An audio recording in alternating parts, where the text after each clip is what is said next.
bem com vocês? Estamos aqui para mais um vídeo para falar de todas as notícias dessas 2 semanas desde o GP da Espanha, além de falar sobre o treino 1 e o treino 2 que já aconteceram no GP do Canadá. Nesse final de semana teremos o usual, Teremos o treino 1, 2 e 3, qualificação e corrida. Então, nos próximos vídeos nesse final de semana eu trago mais informações diretamente do GP do Canadá. Esse final de semana também está acontecendo uma corrida icônica que é os 24 horas do Le Mans, e eu também vou tratar um pouquinho sobre isso nesse vídeo. Se você tem curiosidade de saber sobre essa corrida, fica até o final do vídeo que eu vou explicar pra você. Primeiro vamos falar das duas coisas que mais deram repercussão durante essas 2 semanas após o GP da Espanha, que foi sim os pontos do Max Verstappen na superlicença dele. Ele já conta com 11 pontos na superlicença e ele só vai ter os 2 pontos desses 11 caducando, vão fazer um ano no final de julho, ou seja, ele vai ter o GP do Canadá e o GP da Áustria pendurado para não perder a superlicença dele. O que isso quer dizer? Quer dizer que ele vai ter pontos na carteira de motorista dele mesmo, ele vai ficar fora do próximo GP, caso ele tenha um ponto no GP do Canadá, ele vai ficar fora do GP da Áustria e, além disso, ele vai perder todos os pontos que ele acumulou até agora no campeonato. Então, a Red Bull já tem tido alguns preparativos para evitar desfalque na equipe e o Max Verstappen teve uma atitude um pouco diferente do usual, que foi pedir desculpas ao George Russell, que disse que ficou impressionado com essa atitude do Max Verstappen. Afinal de contas, ele normalmente não pede desculpa. E o que a gente pode prever com isso? 2 coisas. Primeiro, que ele tá tentando fazer uma contenção de danos mesmo ali com o time dele, com a imagem dele como pai agora, porque ele está quase perdendo a superlicença dele, e o mais provável é que ele estará disponível no mercado de pilotos para o próximo ano, ou seja, a dança das cadeiras deve começar logo. E pensando nessa dança das cadeiras e a possibilidade que já vem aí aumentando os rumores de que Max Verstappen talvez corresse pela Mercedes no próximo ano e fizesse com que o George Russell perdesse a posição dele, porque provavelmente eles não tirarão a promessa Kimi Antonelli, até porque se você viu o documentário que eu indiquei alguns vídeos atrás sobre o The Seat, você sabe que a história com o Kimi Antonelli é muito especial, digamos assim, para a Mercedes, então ele parece estar muito seguro nessa dança das cadeiras que se desenha. Você acha que Max Verstappen tem lugar na Mercedes? Seria esse o próximo passo do tetracampeão? Só saberemos mais no final do ano, quando realmente as negociações começarem. Então, o que você acha? Ele realmente está pensando no próximo ano, nessa dança das cadeiras que virá? Ele tem chance na Mercedes? O que vocês pensam sobre isso? Deixa aqui nos comentários para eu saber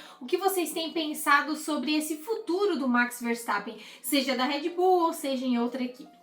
Outra polêmica que também vem se desenrolando aí é sobre o Stroll. Lance Stroll, que teve ali um ataquezinho de fúria e não negou. Falou que estava realmente muito frustrado depois de não ter conseguido a classificação no GP da Espanha, e a equipe falou que ele estava upset. Essa palavra em inglês, ela significa muitas coisas, como frustrado, raivoso, enfim.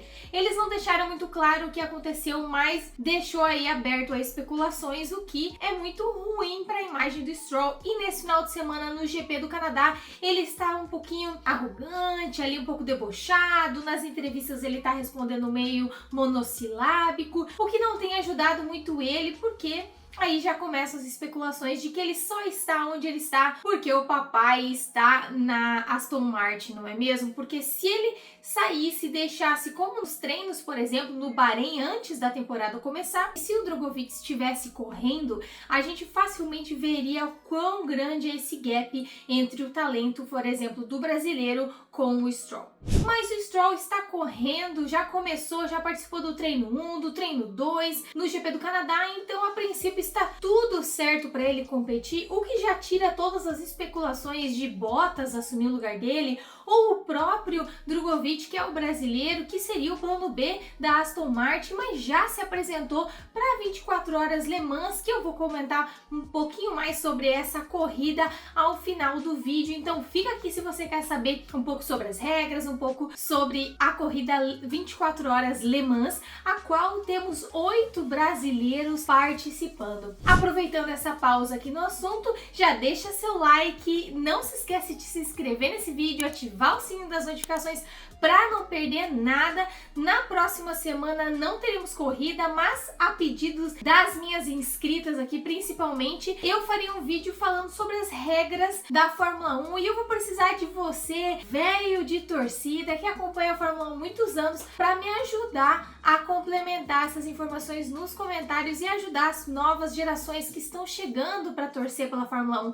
Então, ativa esse sininho para não perder esse vídeo também e os próximos que virão, para ajudar a disseminar informação boa de Fórmula 1 aqui no YouTube, e me ajude também compartilhando esse vídeo para atrair mais inscritos, para eu conseguir completar a minha meta de 1000 inscritos até o Natal. Você pode me dar esse presente de Natal, pois eu conto com a sua ajuda para isso. Voltando a falar das novidades, Bortoleto foi furtado na Suíça, isso mesmo, ele falou em entrevista que teve muita dificuldade em chegar até o GP do Canadá, porque durante um jantar na Suíça, lembrando que a base da Sauber fica na Suíça, então ele estava na base da Sauber verificando as questões das modificações do carro. Lembrando que no GP da Espanha teve muitas modificações no carro da Sauber, então ele passou esse período na Suíça e durante um jantar, infelizmente, ele foi furtado do carro dele, levaram a mochila dele com os passaportes, o equipamento de corrida, e isso prejudicou muito ele para que ele conseguisse resolver tudo, mas chegou a tempo e já participou dos treinos e vai participar do GP do Canadá. Rumores de que Leclerc pode sair da Ferrari, isso mesmo, ele que tem contrato até 2029,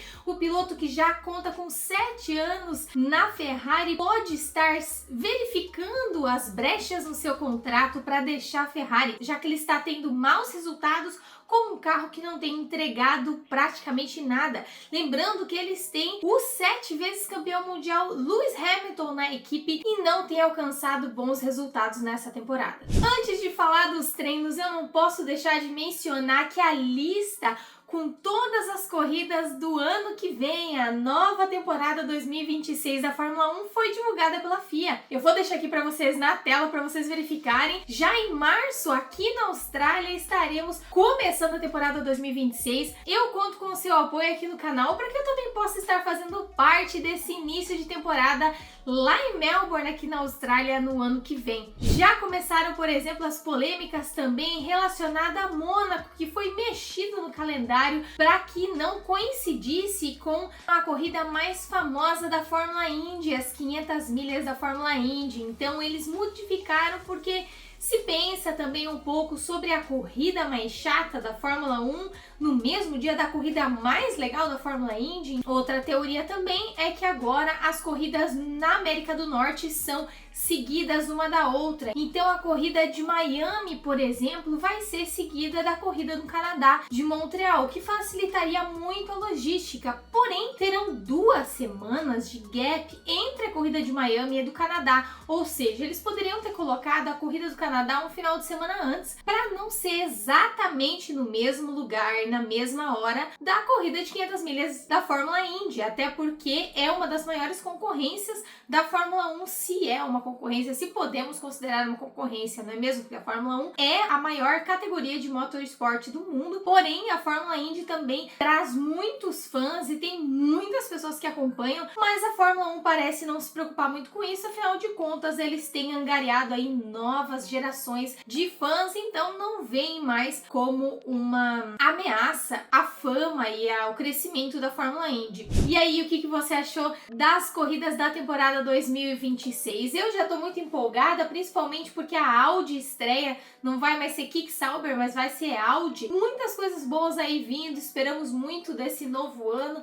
esperamos ver o nosso brasileiro angariando muito mais fãs e tendo melhores resultados, não é mesmo? Mas nesse GP do Canadá esperamos mesmo que o Bortoleto tenha os seus primeiros pontos. Ele que chegou no GP do Canadá já comentando sobre conseguir seus primeiros pontos, e durante o treino 2, por exemplo, quando usou pela primeira vez os pneus duros, o engenheiro pediu que ele alcançasse um determinado tempo numa simulação de corrida e ele tem atingido. Então o carro teve bons resultados com essas modificações. Falando exatamente dos treinos, começando pelo treino 1, a McLaren não se destacou nesse treino 1 e eu te digo por quê. Porque eles estavam testando algumas coisas no carro do Piastri. Ele que começou com a grade de medição próxima ao pneu esquerdo, já na largada do treino 1. Então essas modificações no carro da McLaren foram feitas no carro do Piastri para que eles pudessem comparar com os resultados do carro do Norris e virem mais fortes para treino 3, por exemplo, e a classificação, que são a parte mais importante, porque os treinos servem realmente para você testar pneu, verificar a pista, testar estratégias e verificar o que é melhor. Lembrando que o circuito do Canadá, ele tem uma grande reta, o total de 14 curvas, sendo 6 para a esquerda e 8 curvas para a direita, contém 2 pontos de DRS, total de 70 voltas, com a distância de 4 km 361 metros, e o lap record, acredite se quiser, é do Bottas de 2019. Temperatura estava amena, temperatura ambiente de 16 graus, já na pista estava 42 graus, olha que diferença. Cola Pinto já mostrando que é colador mesmo, não solucionou nada, a pressão tá em cima dele para mostrar resultados, e na primeira volta, quando você só vai reconhecer o circuito, começar com calma, você tem 1 hora de treino livre 1, você já na curva 1, você já roda, isso mostra o quanto ele já tá nervoso e pressionado por resultados pela equipe, com certeza. Na curva 3, Leclerc escapou na curva, acabou batendo no muro com a roda esquerda e causou uma bandeira vermelha, demorou alguns bons 10, 12 minutos para sair tudo do carro e voltar ao treino normalmente. Ele acabou ficando fora do treino 2 por causa disso. Max Verstappen reclamou bastante no rádio dele, principalmente que a direção estava muito dura.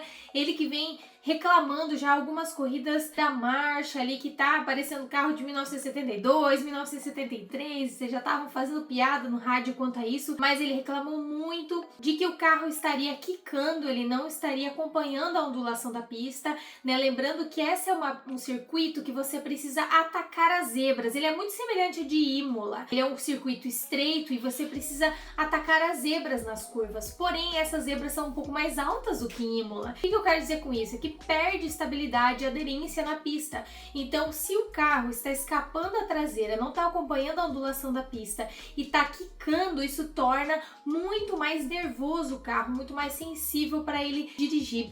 Treino livre 2, o Stroll já mostrou que ele não tá muito legal da mão ali, ou tá meio com o psicológico abalado. Ele bateu novamente, muito semelhante com o que aconteceu com o Leclerc, porém do outro lado, lado direito. Lembrando que se você errar em alguma curva nesse circuito do Canadá, você pega a parede, você tem parede dos dois lados, então é muito fácil ter um safety car durante essa corrida e as equipes precisam pensar nisso. É novamente obrigatório 2 pit stops, mas a gente não espera que aconteça o mesmo que aconteceu em Mônaco, por exemplo. Então a gente espera que seja uma corrida muito rápida, porém você pode estar andando sozinho e acabar errando numa curva sem estar sendo pressionado ou algo assim. Você pode acabar errando numa curva e isso custar a você a corrida, causar um safety car e ajudar algumas outras pessoas que estavam contando com isso para ir para os boxes sem perder posição. Então as expectativas para essa corrida de domingo são muito altas. Logo mais teremos a classificação. Para mim aqui vai ser de manhãzinha, 6 horas da manhã,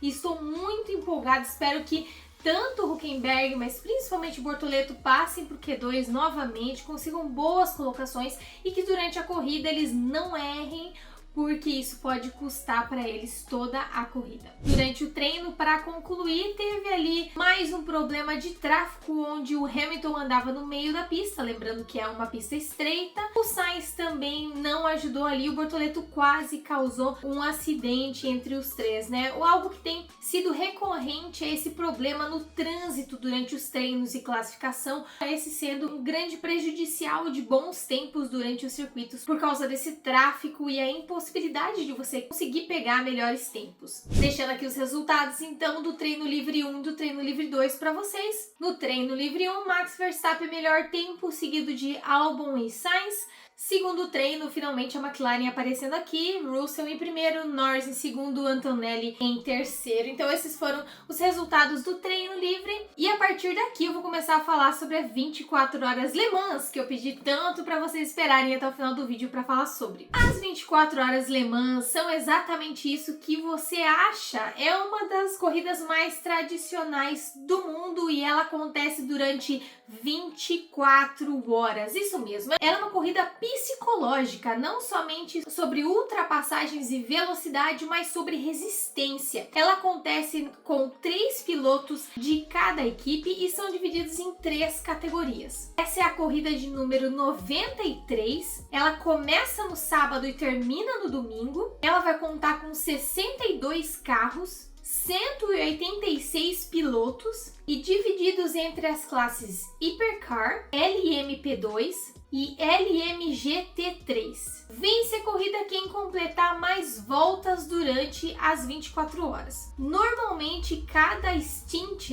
cada turno de pilotagem dura entre 1 hora e 4 horas. A classe Hypercar é a elite da corrida. Já a LMP2 são protótipos menores de carros. E a LMGT3 são carros de Gran Turismo. Então, são essas 3 categorias diferentes que estarão competindo ao mesmo tempo. O circuito ele tem 13 quilômetros ao todo. E uma das regras básicas é que o mínimo de tempo por piloto precisa ser de 6 horas. Porém, cada piloto não pode ter menos de 1 hora pilotando e nem mais de 4 horas em um único turno. São 8 brasileiros que estão competindo e eu vou mostrar a fotinho deles aqui para vocês. O Felipe Nars compete pela Porsche Penske Motorsports com o número 4 pela Hypercar. O Felipe Drugovich, que é da Aston Martin, o piloto de reserva da Fórmula 1, ele compete pela Wellen Cadillac Racing com o número 311 pela Hypercar também. Pietro Fittipaldi, que compete pela United Autosports com o número 22 na LMP2. O Daniel Schneider, que é a mesma equipe United Autosports com o número 23 pela LMP2. O Dudu Barrichello vai competir pela Racing Spirit of Le Mans na LMGT3. O Augusto Farfus, Daniel Serra, Custódio Toledo, todos eles competem na LMGT3. E aí, gente, o que você está esperando dessas 24 horas Le Mans? E o que você está esperando da classificação e corrida do GP do Canadá? Me deixa saber aqui nos comentários, eu vou adorar saber. E eu te vejo ainda nesse final de semana. Tenha um bom final de semana de classificação e corrida e eu te espero para acompanhar tudo aqui no canal. Um beijo e até a próxima!